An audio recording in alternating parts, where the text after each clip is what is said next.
क्या ज्वेलर से मेरा ऑर्डर ले लिया? जी केनान साहब, क्या आप देखना चाहेंगे? मुझे नहीं देखना, मुझे ड्रॉप करके सीधा फादी के पास जाना। जी केनान साहब। अब देखते हैं तुम मुझे जवाब कैसे नहीं देती फादी। क्या आपने मुझसे कुछ कहा? तुमसे कहा होता तो तुम समझ जाते। ठीक है केनान साहब। जाहिर है तुम समझते। अगर रास्ते में कोई फ्लावर शॉप आए तो वहां पे रुक लेना और एक सफेद फूलों का बुके बनवाना, और जो मैंने लिख के दिया है वो साथ रखना। ठीक है, जैसा आप कहें। भूलना नहीं भूलूंगा केनान साहब।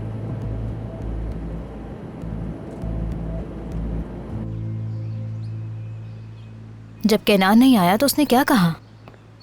वो क्या करता, उसे जल्दी इतनी थी कि वो चला गया। फिर केनान एक बहुत बड़ी डील में शामिल है, बहुत अहम कॉन्ट्रैक्ट है, और भी बहुत से मामलात हैं वैसे। यानी वो इससे इग्नोर ना करे तो हम सबके लिए यही बेहतर होगा। उसे होश में आकर काम पर तवज्जो देनी चाहिए। सही। मैं कुछ ज्यादा नहीं कह सकती। उसने बच्चों की सुलह करवाई है। अच्छा, सुलह तो मैंने करवाई है। मैंने अपने बच्चों को मनाया था। वैसे उसे क्रेडिट नहीं लेना चाहिए इस बात का, क्योंकि ये मंसूबा मेरा था। बिल्कुल सही कहा अम्मी जान। अगर आप न होती तो हमारा क्या होता? मेरा प्यारा बेटा, खुश रहो हमेशा। तुम्हारे मुकाबले का तो कोई भी नहीं। स्पार्कलिंग वाटर लेने जा रहा हूँ मैं। अम्मी जान, क्या आप पीना चाहेंगी? नहीं नहीं, मैं नहीं पीऊंगी। और तुम नस्लिहान जान? मुझे भी नहीं पीनी। अच्छा सुनो, ये लेके जा सकते हो तुम? शुक्रिया। तो क्या ये पानी भी ले जाऊं मैं? नहीं, इसे रहने दो। हाय हाय हाय हाय। अब क्या हुआ? हमारे जमाने की औरतें तो पूरा घर संभालती थी नस्लिहान, और आजकल की औरतें अपने शौहर से काम करवाती हैं। लेकिन जाहिर है ना तो वो जमाना रहा और ना ही वो काम करने वाली औरतें। वो औरतें आप जैसी और पुराने जमाने की हैं। अब जमाना बदल गया है। अब जिंदगी मुश्तरका है, सब मिलकर काम करते हैं। ये कैसी बातें कर रही हो तुम? समी देखो, तुम्हारी बीवी कह रही है कि मेरा एक पाँव कब्र में है। ऐसा कैसे हो सकता है अम्मी? नस्लिहान ऐसी बात कभी भी नहीं कर सकती है। मैंने ऐसा नहीं कहा, शायद आप गलत समझी हैं। मैंने बिल्कुल सही समझा है। मैं बोझ बन गई हूँ ना तुम पर? हाँ, ऐसा बिल्कुल भी नहीं है। हरगिज नहीं। तुम बिल्कुल ठीक कहते हो। इंसान का जिस्म वक्त के साथ बोझ बन जाता है। अब मैं तुम्हें मजीद परेशान नहीं करूंगी। मैं खुद टिकट ले लूंगी और यहाँ से चुपचाप चली अम्मी जान प्लीज, ये जाने की बात कहाँ से आ गई और ये आप कैसी बातें कर रही हैं? आखिर क्या हो गया है? ठीक है, कुछ मत कहो समी, मैं तुमसे कुछ भी नहीं सुनना चाहती। देखो देखो, तुम्हारी बीवी मुझे घर से निकाल रही है और तुम एक लफ्ज भी नहीं बोल रहे इसके आगे। क्यों? क्योंकि तुम अपनी बीवी के गुलाम बन चुके हो। अम्मी जान प्लीज ऐसा मत करें, आप ऐसे नाराज होके नहीं जा सकती। अच्छा मेरी बात तो सुने ना। अस्सलाम वालेकुम फातूश साहिबा। अस्सलाम वालेकुम फातूश साहिबा। अस्सलाम वालेकुम। आप कैसी हैं? सब ठीक है? मुझे केनान साहब ने भेजा है।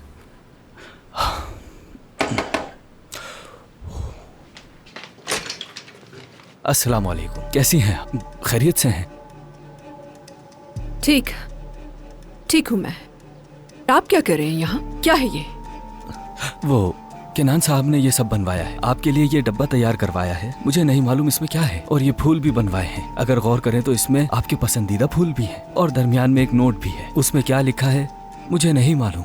लीजिए। मुझे नहीं चाहिए, वापस ले जाइए ये सब कुछ। केनान से कहना कि मिस फातूश ना उसे और ना ही उसके तोहफों को देखना मुझे बहुत अफसोस है, बहुत अफसोस है। फातूश साहिबा प्लीज ये ले लें, क्योंकि केनान साहब बहुत बुरी हालत में हैं। वो बहुत उदास और टूटे हुए हैं। अगर ये बात मैं उनसे जाकर कहूंगा तो वो मुझे ही जिम्मेदार ठहराएंगे। तो मेहरबानी करें ये ले लें, मुझ पर रहम आपसे करें। कहा ना मुझे नहीं चाहिए कुछ। क्यों समझ नहीं आ रहा?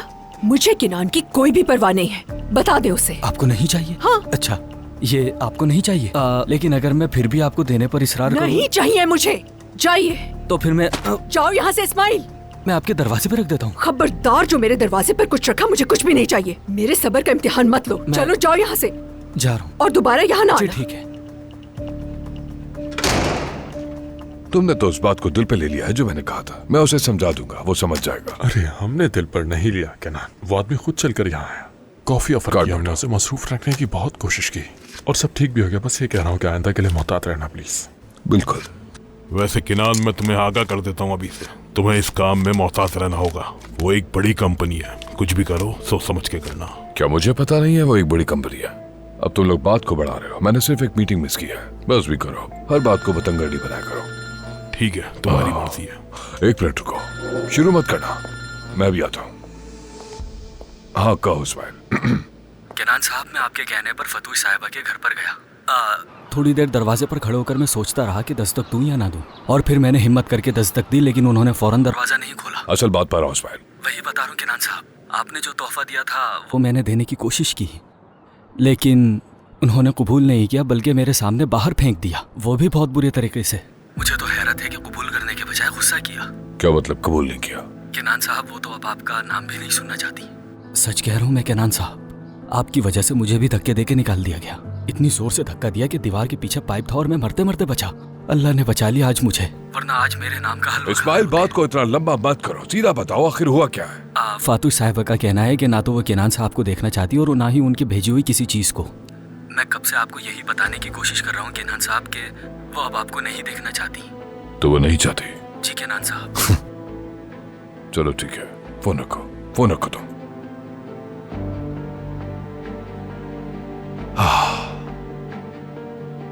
केनान, क्या हो गया? आ जाओ मेरे भाई। आ रहा हूं, आ रहा हूं। तुमने मुझे बहुत गहरा दुख पहुंचाया। मैंने तुमसे कभी ये तवक्को नहीं की थी।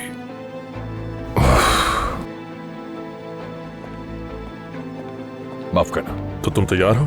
हाँ तैयार। हम शुरू कर सकते हैं? बिल्कुल शुरू करो। बहुत अच्छे। कार्ड चाहिए किसी को? मुझे नहीं चाहिए। जी ठीक है भाई। बहुत खराब पत्या है। ये लो केनान।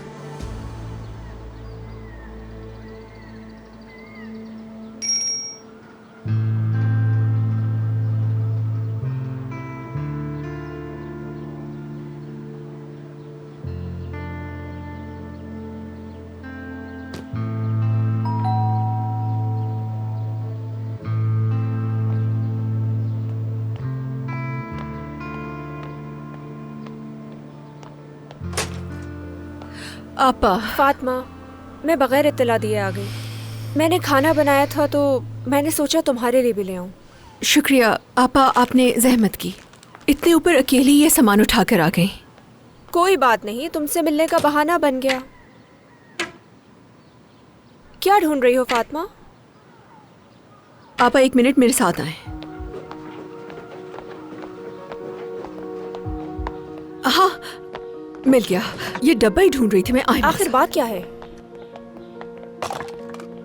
उसका सारा सामान इस डब्बे में रखकर बाहर फेंक रही। हाँ इसे पकड़े। कुछ भी नहीं चाहिए उसका, उसकी कोई चीज भी नहीं देखनी मुझे। हाँ ठीक कहा तुमने। कुछ भी नहीं। हाँ, ये सब कुछ फेंक दे।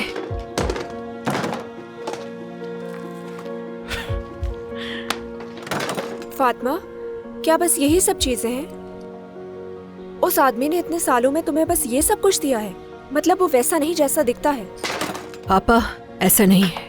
इतना भी बुरा नहीं, क्योंकि ये जिंदगी देने वाला मुझे वो है।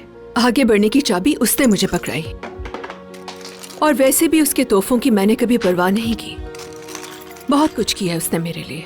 मानती हूँ कि उसने तुम्हारे लिए बहुत कुछ किया, मगर तुम्हें कितनी तकलीफ भी दी ना। मगर तुमने जो कुछ किया वो सिर्फ अपने बलबूते पर किया।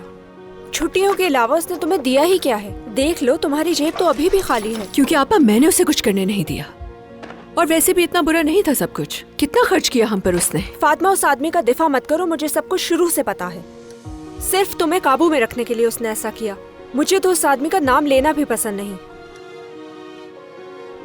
खैर छोड़ो, कहीं ऐसा ना हो कि मुझे बहुत ज्यादा गुस्सा आ जाए।